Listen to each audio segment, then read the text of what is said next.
Buenas tardes, un gusto de poder estar con ustedes nuevamente. Vamos a continuar con el desarrollo del módulo de hematología. Nos corresponde hablar ahora a anemia, por lo tanto vamos a tratar de explicarle en el transcurso de la charla de qué se trata y la importancia que tiene de conocer todo lo que es el problema de la anemia.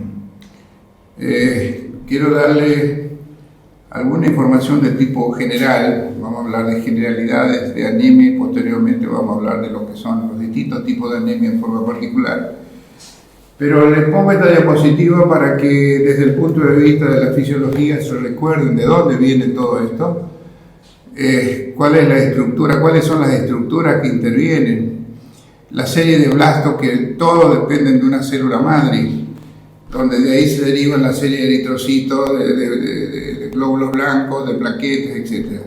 Nosotros nos vamos a ocupar de lo que es la serie eritrocitaria, sobre todo tratando de explicar bien las distintas características de las anemias y sobre todo para que ustedes tengan bien claro cuáles son las distintas manifestaciones clínicas que se pueden presentar alrededor de cada uno de los distintos tipos de anemia. Por lo tanto, les voy a pedir, voy a insistir, principalmente les voy a pedir que presten atención en cada uno de los puntos que yo voy a ir recalcando para que les quede bien claro los conceptos básicos para que posteriormente esto les sirva para la clínica y cada uno de ustedes en el propio manejo de lo que es un paciente con un síndrome anémico. Por lo tanto, es sumamente importante conocer todos los detalles. Por lo que ustedes ven acá, son principios básicos de lo que es la serie eritrocitaria, leucocitaria y plaquetaria, y eso es lo que tienen que repasar ustedes en un libro de fisiología. Por cuestiones de tiempo acá no podemos hablar de eso porque ya lo damos por sabido, todo corresponde a fisiología, por lo tanto es necesario que lo repasen. Vamos a definir lo que es anemia. Es un síndrome de muy variada etiología y se la define como una disminución de la hemoglobina por debajo de los valores considerados normales. Se acompaña casi siempre de disminución proporcional del número de glóbulos rojos y hematocritos. Es decir que esto es lo que corresponde a una definición integral de lo que es la anemia. Por lo tanto, es importante que ustedes recuerden toda esta serie de terminología en nuestra definición.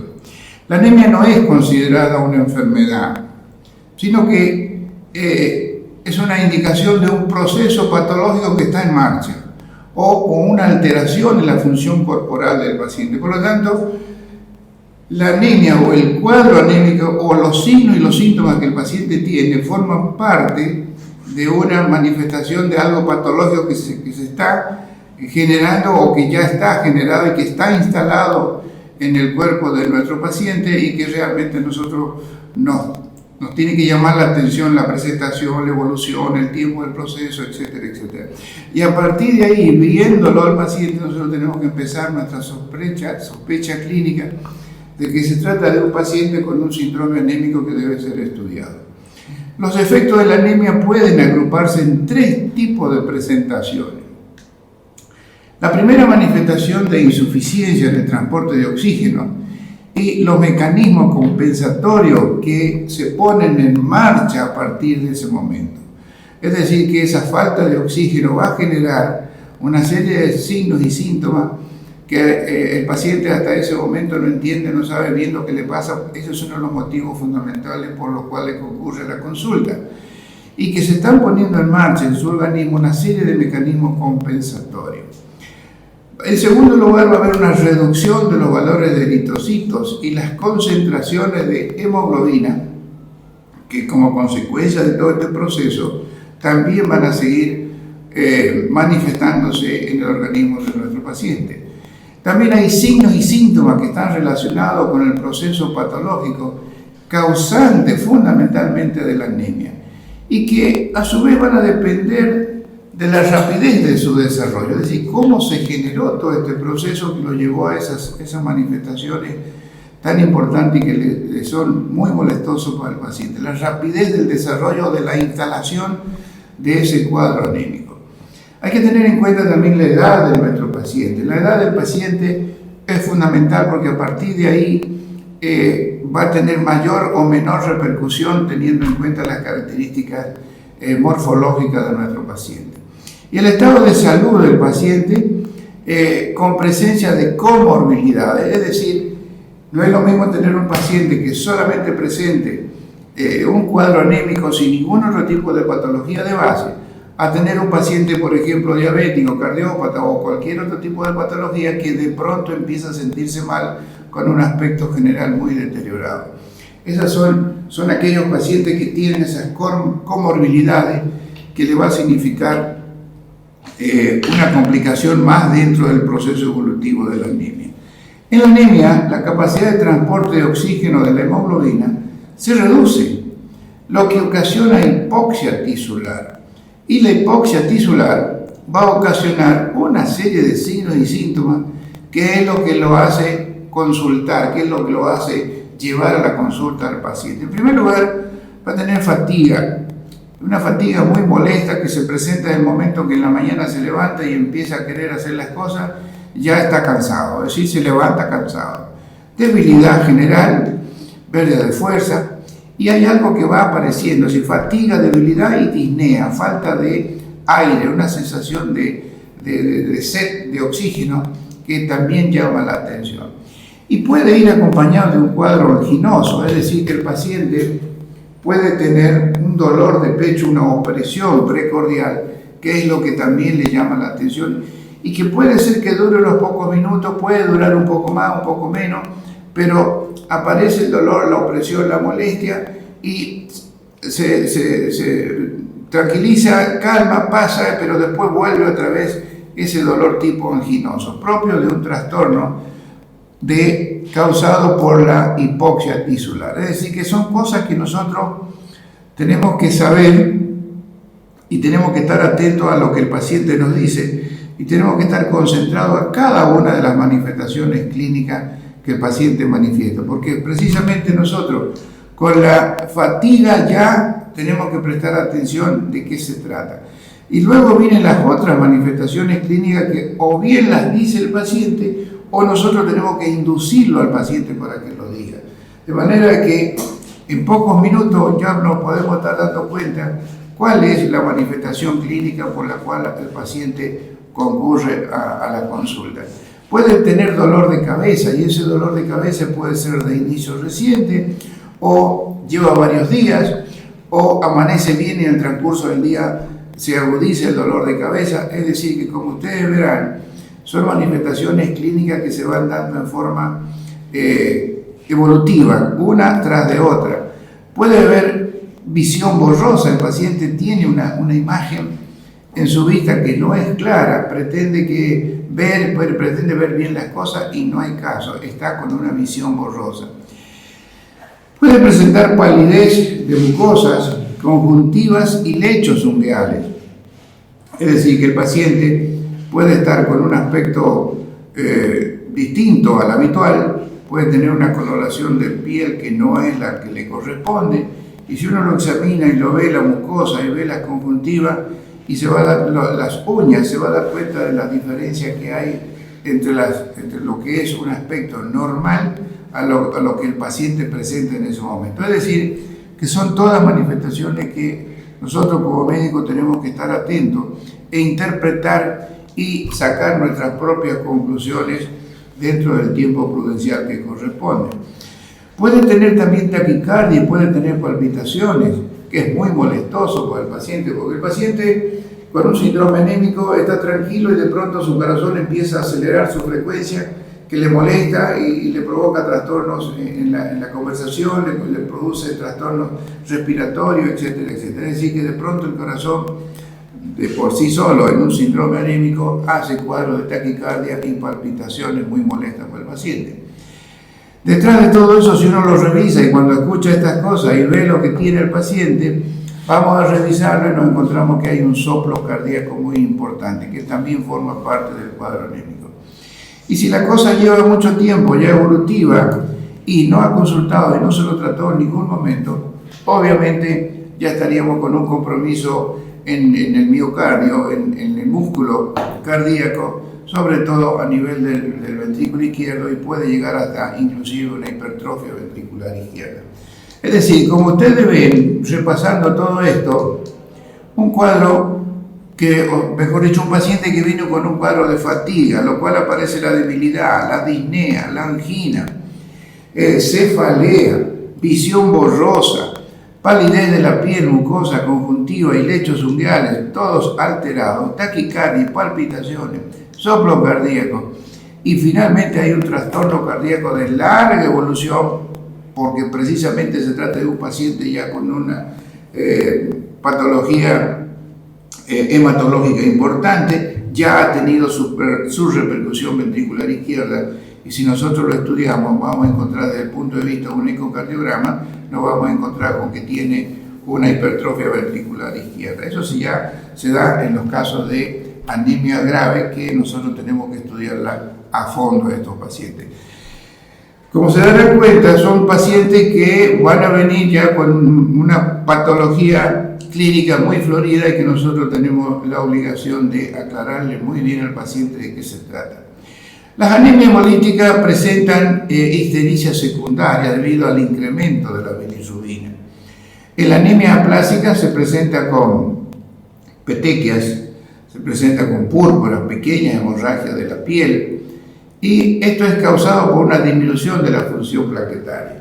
Ustedes saben muy bien que si las plaquetas están disminuidas en aquel porcentaje que está por debajo de 150.000 unidades por milímetro cúbico, quiere decir que ese paciente está sometido a un riesgo de hemorragia, y que esa hemorragia se va a ir incrementando o se va a ir haciendo cada vez manifiesta si las plaquetas precisamente van bajando por debajo de 150, 140, 130, 120, 100, y ya las hemorragias se van haciendo cada vez más profusas y más agudas, y que por supuesto que al paciente lo pone en un estado de alarma muy importante.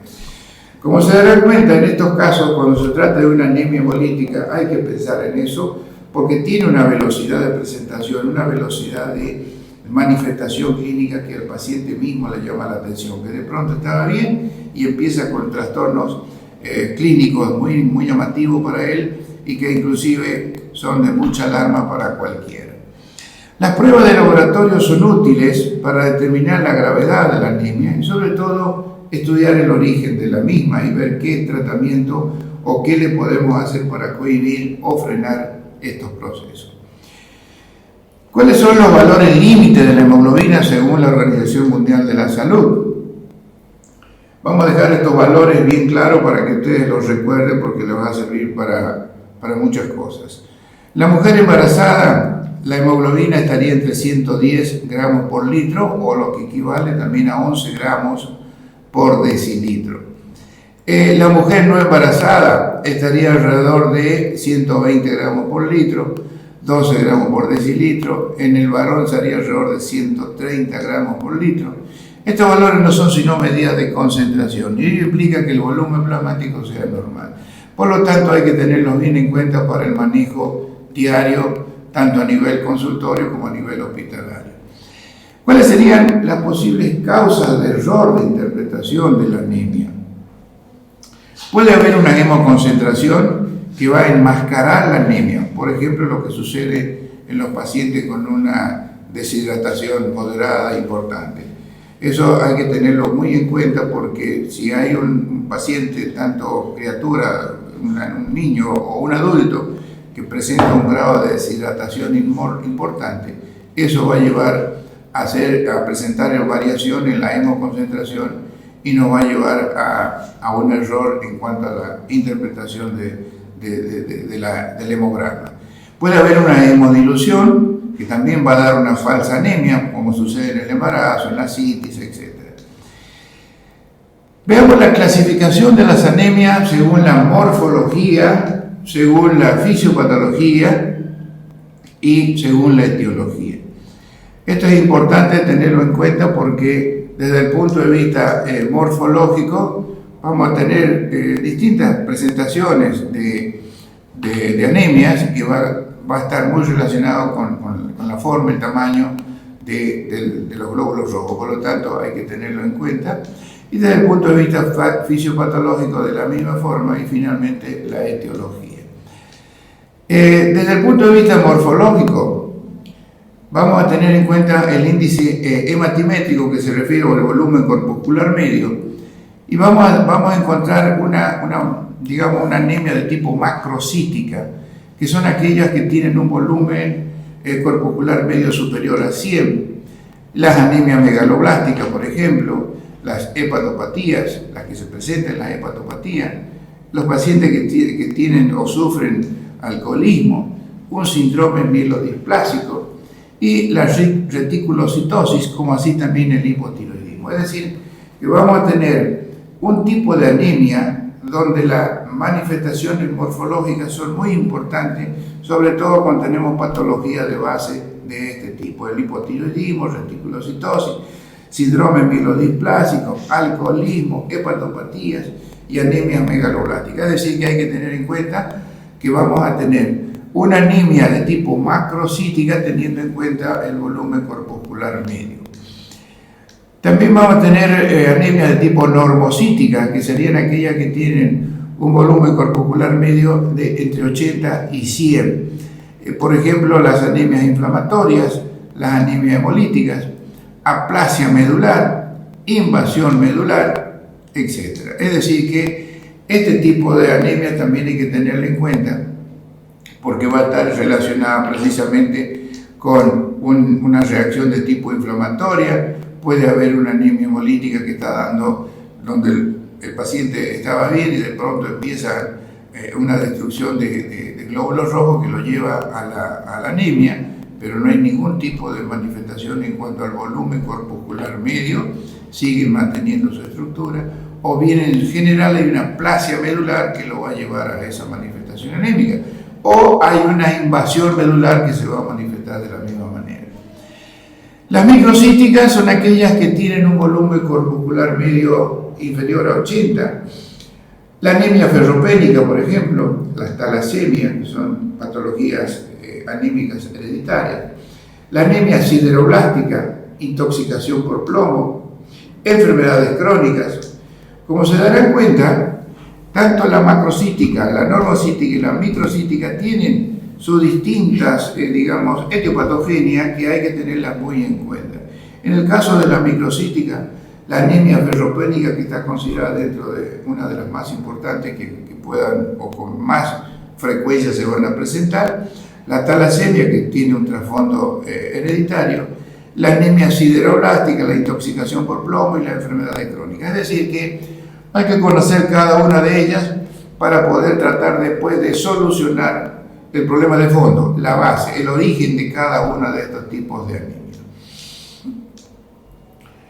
Desde el punto de vista fisiopatológico, el número de reticulocitos, que está relacionado con los glóbulos rojos jóvenes, que sería el índice de producción medular, hay una reticulocitosis que está representada por un aspecto regenerativo o periférico, o bien arregenerativo o centrales. Ya vamos a ver de qué se trata cada uno de ellos.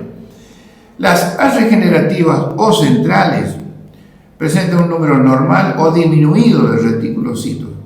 En estos casos, la médula ósea es incapaz de mantener la producción eritrocitaria en forma adecuada por defecto de la propia médula ósea o falta de los factores necesarios. Es decir, que esa disminución en la capacidad productiva de la médula ósea puede estar relacionado también con los factores que son necesarios, que hay que aportar para que la médula tenga todos los elementos necesarios para su producción normal.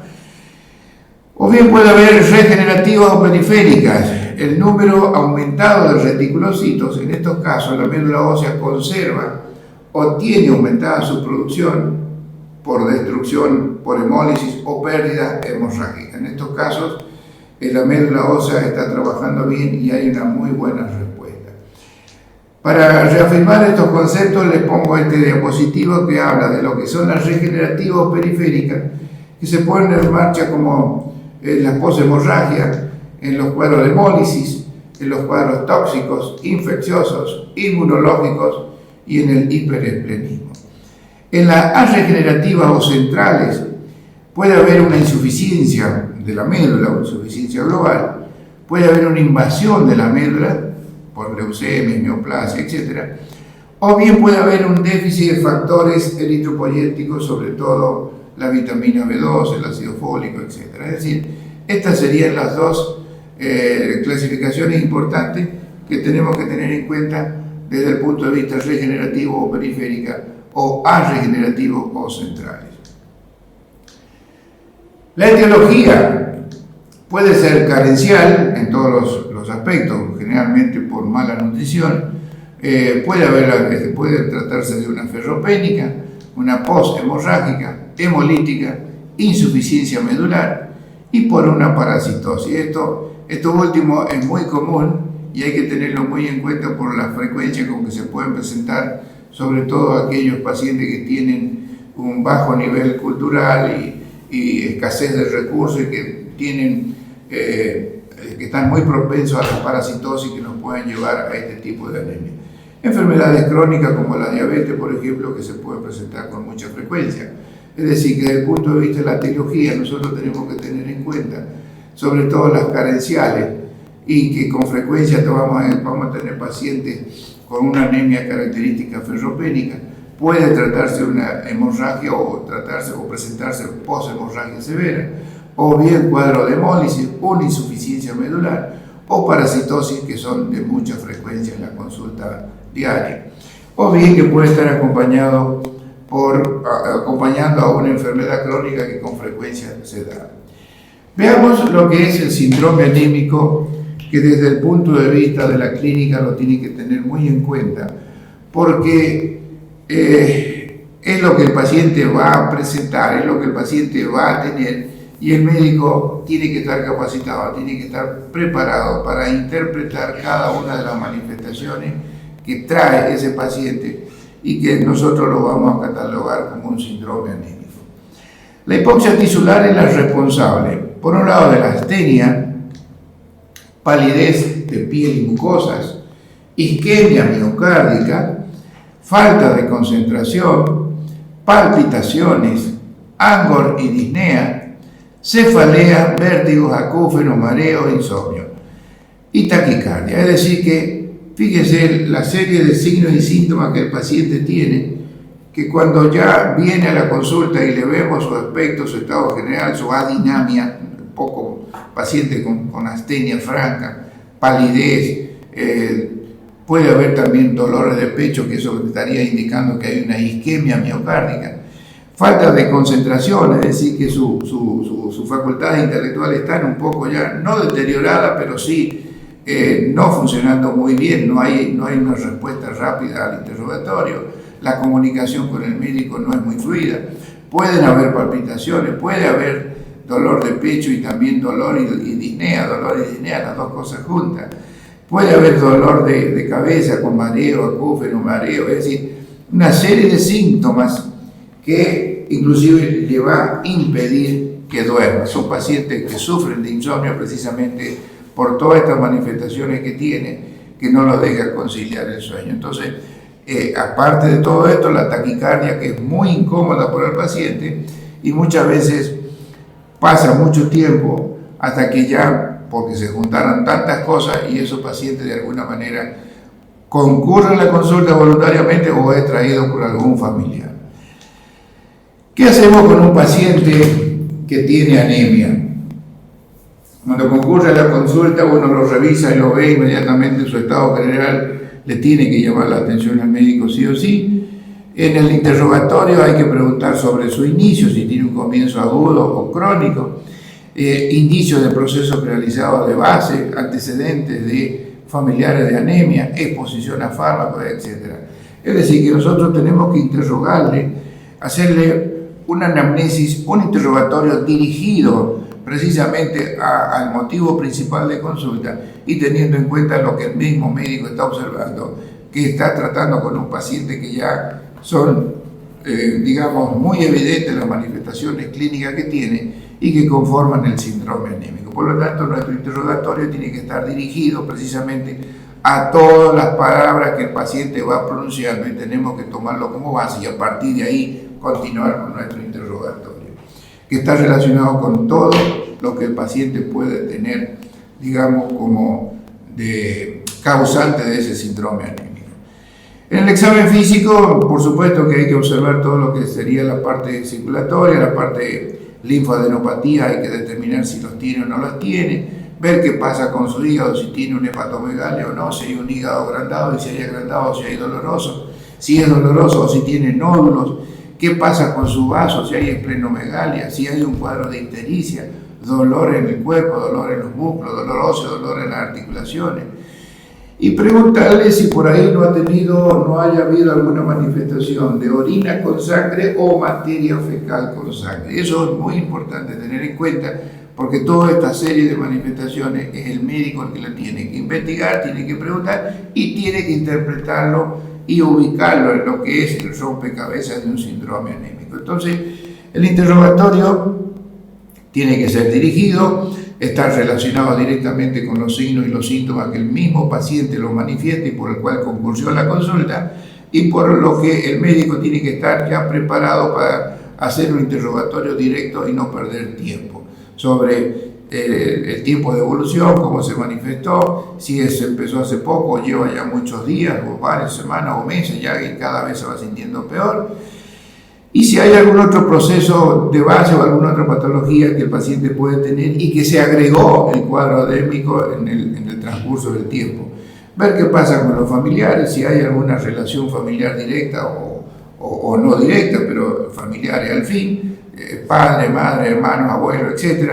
Esa es la relación que hay que preguntar, si hay algún paciente que tiene algún cuadro similar, o si ha estado tomando fármacos y qué tipo de fármacos y por qué los tomó a esos fármacos, es decir, interrogar un poco sobre la posible exposición a fármacos o drogas que puede manifestarse o dar esa manifestación propia de la anemia. Y cuando haya que revisarlo, hay que hacer un examen de pies a cabeza y analizar todo órgano por órgano y detenerse si hay alguna manifestación que nos llame la atención, detenerse a analizar específicamente con maniobras semiológicas qué es lo que está sucediendo con ese paciente. Desde el punto de vista del laboratorio, hay que ver cómo está la hemoglobina, el hematocrito, el recuento del reticulocito, volumen corpuscular medio, frotis de sangre periférica, etc. Esto es lo que hay que pedirle normalmente al paciente para tener en cuenta qué es lo que está sucediendo o para sacar conclusiones del estado clínico del paciente en el momento de la consulta.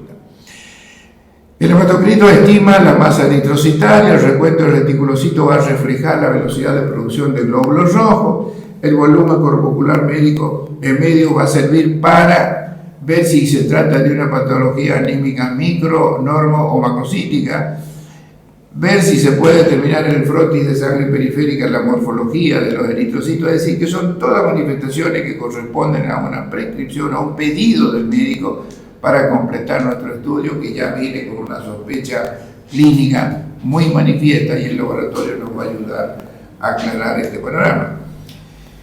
Vamos a hablar sobre lo que es anemia ferropénica y podemos definirla como que es la eritropoyesis deficiente por disminución o falta de hierro en el organismo.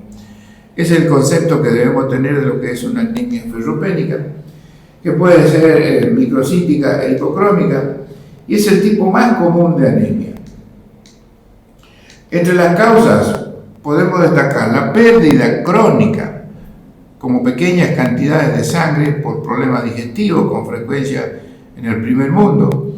Pueden haber también cuadros de hemorroides, úlceras pépticas, neoplasias. Esto es muy importante tener en cuenta porque este tipo de pérdidas crónicas muchas veces puede pasar desapercibida por parte del paciente durante mucho tiempo, hasta que por ahí de forma fortuita o por accidente se encuentra con que venía teniendo pérdida de orina, mejor dicho, pérdida de sangre, tanto a nivel de orina, que puede ser por pequeñas hematurias, que por ahí mejoraba, o trastornos de tipo digestivo, con pequeñas hemorragias que mezcladas en todo el proceso digestivo no da unos cambios de coloración importantes a la materia fecal. Puede haber parasitosis, que eso se da muy comúnmente en la gente del tercer mundo, obviamente, por la carencia de muchos factores o de muchos elementos que hacen a que el paciente tenga una ingesta de alimento o la ingesta de agua en condiciones que sea potable, etcétera, etcétera. Lo que sucede es que la parasitosis predomina en ese tipo de población y hay que tenerlo muy en cuenta por el hecho de que son muy propensos a que hagan cuadros de anemia tipo ferropénica. También puede tratarse de pérdidas menstruales en la mujer, porque a veces las menstruaciones pueden ser abundantes y eso sucede en un mes, en otro mes, en otro mes. No se recuperan de una menstruación abundante en un mes, que ya enseguida tienen la otra, y así van continuando. Nunca se terminan de recuperar por las características de los ciclos menstruales. Por lo tanto, hay que tener muy en cuenta y preguntar también muchas veces en las mujeres qué características tienen sus menstruaciones, si son abundantes, si duran mucho tiempo, etcétera, etcétera, y hay que investigar sobre ese tema también. O bien puede haber una disminución del aporte, insuficiente en la ingesta, que eso es generalmente en el tercer mundo que se da, también en aquellas poblaciones que sin necesidad de estar en el tercer mundo, están en un ambiente o en un medio ambiente social, cultural de escasos recursos y que se pueden presentar también esta disminución del aporte nutricional. Por lo tanto, hay varias posibilidades que hay que tener en cuenta precisamente para hacer un análisis de lo que puede estar sucediendo con esos pacientes. El cuadro clínico de estos pacientes con anemia ferropénica se va a caracterizar por una insuficiencia de hierro y se relaciona con el transporte insuficiente de oxígeno y falta de hemoglobina. Es decir, que ya de por sí la insuficiencia de hierro y la dificultad que hay con el transporte de oxígeno y la falta de hemoglobina, todos los signos y los síntomas van a estar girando alrededor de estas manifestaciones. Y según la gravedad puede presentar fatiga, puede haber palpitaciones, puede haber disnea, puede haber angina, taquicardia. La atrofia epitelial es frecuente y va a producir cabellos y uñas quebradizos, deformidad de las uñas, tipo en cucharita, y se denomina coiloniquia. Puede haber lengua despapilada y dolorosa, rojo intensa, que va a indicar también déficit de vitamina B12, irritación en la comisura del labio. Puede haber disfagia, es decir, como se darán cuenta, todas estas son manifestaciones que es el médico que puede corroborar y puede, investigar y hacer una observación directa sobre lo que el mismo paciente les dice, sobre el tema de la disfagia, la irritación de la comisura, la lengua despapilada. Todas esas son manifestaciones que las podemos corroborar en nuestro consultorio y sacar nuestras propias conclusiones. Para determinar esta primera parte les pongo esta imagen que es propio de un cuadro de un paciente con anemia ferropénica, donde van a ver ustedes los glóbulos rojos poco coloreados o con alteración en su propia coloración. Por lo tanto, es muy fácil distinguirlo al estudio microscópico para que tengamos una opinión sobre qué tipo de anemia está presentando el paciente. Vamos a descansar unos minutos, luego vamos a continuar con nuestra presentación. Muchas gracias y enseguida volvemos.